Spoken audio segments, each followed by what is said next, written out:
Hi hello ನಮಸ್ತೆ welcome to ಖುಷ್ ಮನೆ multi creations. ಇದು ನಾನು ನಿಮ್ಮ ಶಾಂತಿ.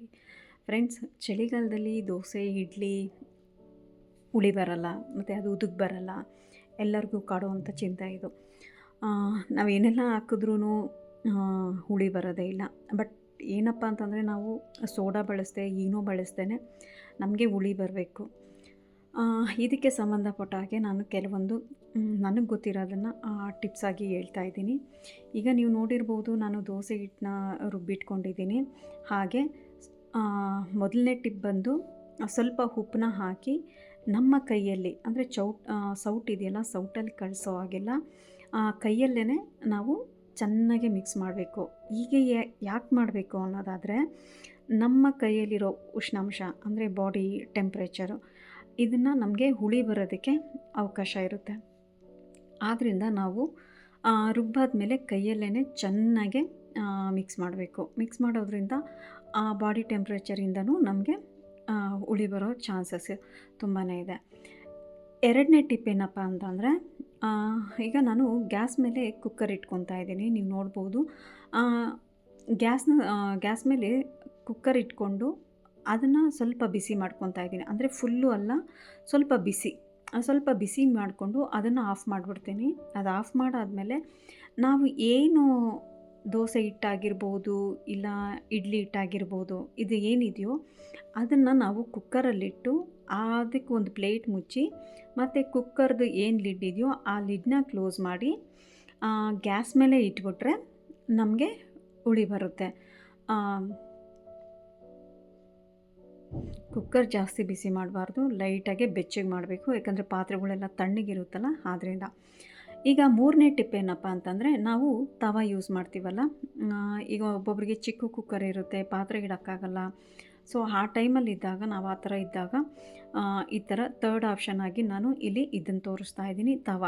ತವನೂ ಸಹ ನಾವು ಗ್ಯಾಸ್ ಮೇಲಿಟ್ಟು ಅದನ್ನು ಬಿಸಿ ಮಾಡಿಕೊಂಡು, ಲೈಕ್ ಇದು ಅಷ್ಟೇ, ನಾವು ಕುಕ್ಕರ್ ಹೇಗೆ ಉಗುರು ಬೆಚ್ಚಗೆ ಮಾಡ್ಕೊತೀವೋ ಅದೇ ಥರನೇ ತವನೂ ಸಹ ಬೆಚ್ಚಗೆ ಮಾಡಿಟ್ಕೊಂಡು, ಅದರ ಮೇಲೆ ನಮ್ಮದು ಏನು ಹಸಿಟ್ಟು ದೋಸೆ ಹಿಟ್ಟು ಇಡ್ಲಿ ಹಿಟ್ಟು ಏನಿದೆಯೋ ಅದನ್ನು ನಾವು ತವ ಮೇಲೆ ಇಟ್ಕೊಂಡ್ರೆ ಇದು ಹುಳಿ ಬರುತ್ತೆ.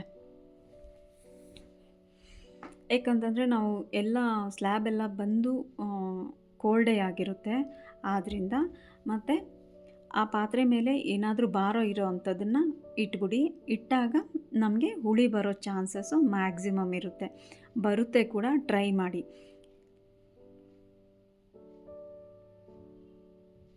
ಹಾಗೆ ನಾಲ್ಕನೇ ಟಿಪ್ಪಾಗಿ ನಾನು ಏನು ಮಾಡ್ತಾಯಿದ್ದೀನಿ ಅಂತಂದರೆ, ಒಂದು ಪಾತ್ರೆಯಲ್ಲಿ ಬಿಸಿನೀರನ್ನ ತೊಗೊಂಡಿದ್ದೀನಿ. ಬಿಸಿನೀರನ್ನ ತೊಗೊಂಡು ಇದನ್ನು ಸಹ ನಾನು ಬೆಚ್ಚಗೆ ಮಾಡ್ಕೊತಾ ಇದ್ದೀನಿ. ಜಾಸ್ತಿ ಕಾಯಿಸ್ತಾ ಇಲ್ಲ, ನೀರು ಬೆಚ್ಚಗಿರೋ ಥರನೇ ನಾನು ಕಾಯಿಸ್ತಾ ಇದ್ದೀನಿ. ಈ ಥರ ನೀರು ಸಹ ಬೆಚ್ಚಗೆ ಮಾಡಿ, ನಾವು ಏನು ರುಬ್ಬಿಟ್ಕೊಂಡಿದ್ದೀವೋ ಹಸಿಟ್ಟನ್ನ, ಇದನ್ನು ಸಹ ನಾವು ಗ್ಯಾಸ್ ಆಫ್ ಮಾಡಾದಮೇಲೆ ದೋಸೆ ಹಿಟ್ಟಿನ ಪಾತ್ರೆ ಇದೆಯಲ್ಲ, ಆ ದೋಸೆ ಹಿಟ್ಟಿನ ಪಾತ್ರೆ ತೊಗೊಂಡೋಗಿ ನಾವು ಆ ನೀರಿನ ಪಾತ್ರೆ ಒಳಗಡೆ ಇಟ್ಟರೆ ಆವಾಗ ನಮಗೆ ದೋಸೆ ಹಿಟ್ಟು ತಣ್ಣಗಾಗೋಕ್ಕೆ ಅವಕಾಶ ಇರಲ್ಲ. ಇನ್ ಕೇಸ್ ಅದು ನೀರು ತಣ್ಣಗಾದ್ಮೇಲೆ ದೋಸೆ ಬ್ಯಾಟರ್ ಏನಿದೆಯೋ ಅದು ತಣ್ಣಗಾದ್ರೂ ಹುಳಿ ಬರೋದಕ್ಕೆ ಮ್ಯಾಕ್ಸಿಮಮ್ ಚಾನ್ಸ್ ಇದೆ. ಹೀಗೆ ನೋಡಿ, ನಾನು ನೀರನ್ನ ಕಾಯಿಸಿ ಅದರ ಒಳಗಡೆ ದೋಸೆ ಹಿಟ್ಟಿನ ಪಾತ್ರೆ ಇಟ್ಟಿದ್ದೀನಿ. ಅದರ ಮೇಲೆ ಒಂದು ಪ್ಲೇಟು ಕಂಪ್ಲೀಟಾಗಿ ಮುಚ್ಚಿದ್ದೀನಿ. ನಾವು ದೋಸೆ ಹಿಟ್ಟಿನ ಪಾತ್ರೆಗೂ ಪ್ಲೇಟ್ ಮುಚ್ಚಿದ್ದೀನಿ, ನೀರಿನ ಪಾತ್ರೆಗೂ ಪ್ಲೇಟ್ನ ಮುಚ್ಚಿದ್ದೀನಿ. ಹಾಗೆ ಇಟ್ಕೋಬೋದು. ಈ ರೀತಿಲಿ ಇಡೋದ್ರಿಂದನೂ ಸಹ ನಮಗೆ ಹುಳಿ ಬರುತ್ತೆ. ಹಾಗೆಯೇ ಐದನೇದು ಬಂದ್ಬಿಟ್ಟು, ನಾವು ಇಡ್ಲಿ ಹಸಿಟ್ಟಾಗಲಿ ದೋಸೆ ಹಸಿಟ್ಟಾಗಲಿ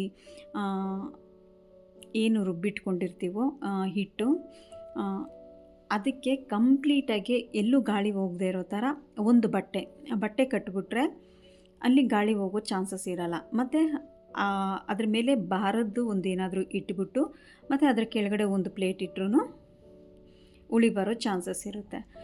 ಆರನೇ ಟಿಪ್ ಏನಪ್ಪ ಅಂತಂದರೆ, ಇಲ್ಲಿ ನಾವು ಕೌಂಟರ್ ಟಾಪ್ ಅಂತ ಬರುತ್ತೆ. ಇವರ ಅಡುಗೆ ಮನೇಲಿ ಎಲ್ಲರಿಗೂ ಇವಾಗ ಈ ಥರ ಡೋರ್ ಸಿಸ್ಟಮ್ ಇರುತ್ತಲ್ಲ, ಇಲ್ಲೂ ಸಹ ನಾವು ಪಾತ್ರೆ ಮುಚ್ಚೋ ಏನು ಹಿಟ್ಟು ಇರುತ್ತಲ್ಲ, ಆ ಹಿಟ್ಟಿನ ಪಾತ್ರೆ ತೊಗೊಂಡೋಗಿ ನಾವು ಇದ್ರೊಳಗಡೆನೂ ಇಡ್ಬೋದು. ಆವಾಗ ಅಲ್ಲಿ ತಣ್ಣಗೆ ಗಾಳಿ ಏನೂ ಹೋಗಲ್ಲ.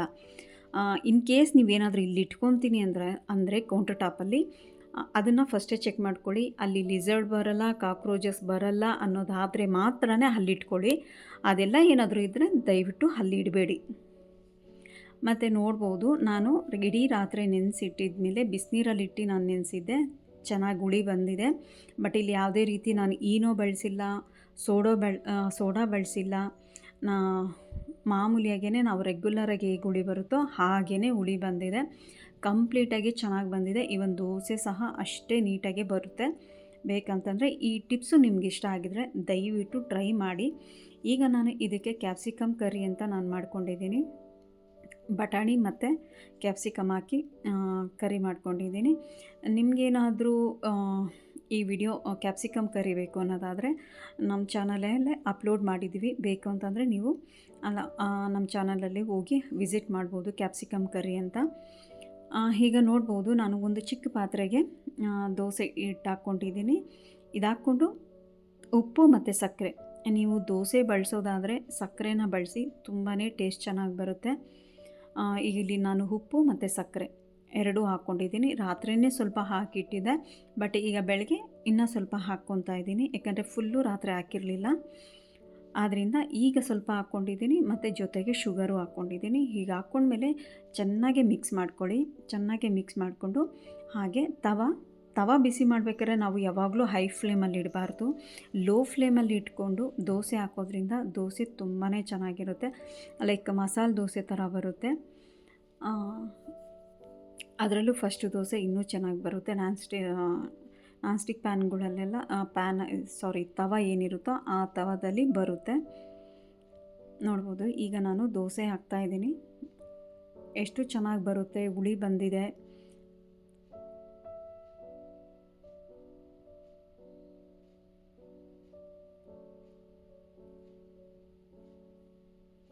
ಇಲ್ಲಿ ನೀವು ತುಪ್ಪ ಬೇಕಂದ್ರೂ ಬಳಸ್ಕೋಬೋದು, ಇಲ್ಲಾಂದರೆ ಬೆಣ್ಣೆ ಬೇಕಂದ್ರೂ ಬಳಸ್ಕೋಬೋದು, ಎಣ್ಣೆ ಬೇಕಂದ್ರೂ ಬಳಸ್ಕೋಬೋದು. ಬಟ್ ಇಲ್ಲಿ ನಾನು ಎಣ್ಣೆನೇ ಬಳಸಿದ್ದೀನಿ.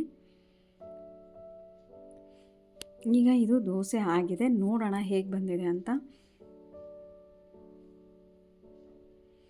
ಇಲ್ಲಿ ನಾನು ಯಾವುದೇ ರೀತಿ ಈನೋ ಆಗಲಿ ಸೋಡಾ ಆಗಲಿ ನಾನು ಬಳಸಿಲ್ಲ.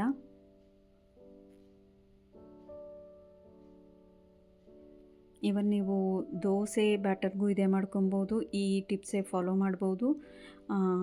ಇಡ್ಲಿಗೆ ನಾವು ನೆನೆಸ್ತೀವಲ್ಲ, ಇಡ್ಲಿಗೂ ಇದೇ ಟಿಪ್ಸ್ನ ನೀವು ಫಾಲೋ ಮಾಡಿ. ಚಳಿಗಾಲದಲ್ಲಿ ಹುಳಿ ಬರಲ್ಲ, ಮ್ಯಾಕ್ಸಿಮಮ್ ಹುಳಿ ಬರಲ್ಲ. ಸೊ ಆ ಟೈಮಲ್ಲಿ ಈ ಟಿಪ್ಸ್ನೆಲ್ಲ ಯೂಸ್ ಮಾಡಿದ್ರೆ 100% ಚೆನ್ನಾಗಿ ಬರುತ್ತೆ, ಹುಳಿ ಬರುತ್ತೆ. ಟ್ರೈ ಮಾಡಿ. ವಾವ್, ನೋಡಿದ್ರಲ್ಲ ಎಷ್ಟು ಚೆನ್ನಾಗಿ ಬಂದಿದೆ ಅಂತ. ನಾವು ಫ್ಲೇಮ್ ಏನಾದರೂ ಜೋರಾಗಿ ಇಟ್ಕೊಂಬಿಟ್ರೆ ದೋಸೆಗಳು ಮ್ಯಾಕ್ಸಿಮಮ್ ಬ್ಲ್ಯಾಕ್ ಆಗೋಗ್ಬಿಡುತ್ತೆ. ಲೋ ಫ್ಲೇಮಲ್ಲಿ ಇಟ್ಕೊಂಡೇ ಹಾಕ್ಕೊಳೋದ್ರಿಂದ ದೋಸೆಗಳು ಚೆನ್ನಾಗಿ ಬರುತ್ತೆ. ಅದರಲ್ಲೂ ಶುಗರ್ ಹಾಕಿರ್ತೀವಲ್ಲ, ಕಲರ್ ಇನ್ನೂ ಚೆನ್ನಾಗಿ ಬರುತ್ತೆ.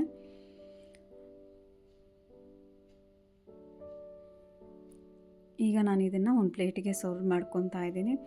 ಹಾಗೆ ನಿಮಗೇನಾದರೂ ಈ ವಿಡಿಯೋ ಸ್ವಲ್ಪನಾದರೂ ಇಷ್ಟ ಆಗಿದರೆ ದಯವಿಟ್ಟು ಲೈಕ್ ಮಾಡಿ, ಶೇರ್ ಮಾಡಿ, ಕಮೆಂಟ್ಸ್ ಮಾಡಿ. ಹಾಗೆ ಇನ್ನೂ ನನ್ನ ಚಾನಲ್ಗೆ ಯಾರೆಲ್ಲ ಸಬ್ಸ್ಕ್ರೈಬ್ ಆಗಿಲ್ವೋ ಸಬ್ಸ್ಕ್ರೈಬ್ ಆಗಿ, ಹಾಗೆ ಬೆಲ್ಲೈಕನ್ ಪ್ರೆಸ್ ಮಾಡಿ. ಆದಷ್ಟು ವಿಡಿಯೋನ ಶೇರ್ ಮಾಡಿ, ಮತ್ತು ನೀವು ಲೈಕ್ ಕೊಟ್ಟಷ್ಟು ನಮಗೆ ತುಂಬಾ ಯೂಸ್ ಆಗುತ್ತೆ. ಆ ಲೈಕ್ ಕೊಟ್ಟು ಶೇರ್ ಮಾಡಿ, ಹೇಗಿತ್ತು ಅಂತೇಳಿ ಕಮೆಂಟ್ಸ್ ಮುಖಾಂತರ ತಿಳಿಸಿ. ಅಂದರೆ ಈ ಟಿಪ್ಸು ಯೂಸ್ ಆಯಿತಾ ಇಲ್ವಾ ಅಂತೇಳಿ. ಓಕೆ ಅನಿಸಿದರೆ ಅಟ್ಲೀಸ್ಟ್ ಓಕೆ ಅಂತಾದ್ರೂ ಕಮೆಂಟ್ ಕೊಡಿ. ಹಾಗೆಯೇ ಈ ವಿಡಿಯೋನ ಇಲ್ಲಿವರೆಗೂ ವಾಚ್ ಮಾಡಿದ್ದಕ್ಕೆ ತುಂಬಾ ಥ್ಯಾಂಕ್ಸ್ ಫ್ರೆಂಡ್ಸ್.